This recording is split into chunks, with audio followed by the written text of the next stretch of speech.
ਬਿਸਮਿਲ੍ਲਾਹਿਰਰਹਿਮਾਨਿਰਰਹੀਮ। ਅਹਿਮ ਖਬਰਾਂ ਦੇ ਨਾਲ ਮੈਂ ਮੁਹੰਮਦ ਵਸੀਮ ਸ਼ਹਿਜ਼ਾਦ और ਤੁਸੀਂ ਦੇਖ ਰਹੇ ਹੋ ਮੇਰਾ YouTube। ਦੋਸਤੋ, ਅੱਜ ਦੀ ਅਹਿਮ ਖਬਰ ਹੈ ਕਿ ਪੇਸ਼ਾਵਰ ਹਾਈ ਕੋਰਟ ਤੋਂ ਫੈਸਲਾ ਆ ਗਿਆ। PTI ਤੋਂ ਬੱਲੇ ਦਾ ਨਿਸ਼ਾਨ ਵਾਪਸ ਲੈ ਲਿਆ ਗਿਆ। ਸਭ ਤੋਂ ਪਹਿਲਾਂ ਪੇਸ਼ਾਵਰ ਹਾਈ ਕੋਰਟ ਦੇ ਵਿੱਚ ਅਪੀਲ ਲੱਗੀ ਹੋਈ ਸੀ। ਅੱਜ ਉਹਦੀ ਸੁਣਵਾਈ ਕੀਤੀ ਗਈ ਤੇ ਜਸਟਿਸ ਇਜਾਜ਼ ਖਾਨ ਨੇ ਇਹਨਾਂ ਦੀ ਸਮਾਅਤ ਕੀਤੀ।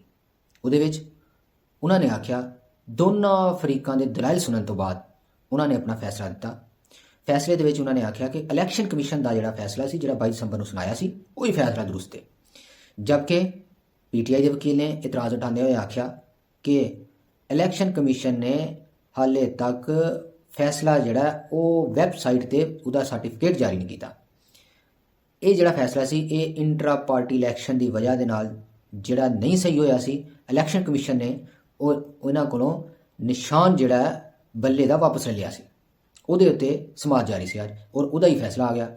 ਹਾਈ ਕੋਰਟ ਨੇ ਹੁਕਮ ਇਮਤਨਾਅ ਜਿਹੜਾ ਦਿੱਤਾ ਸੀ ਉਹ ਵਾਪਸ ਲੈ ਲਿਆ।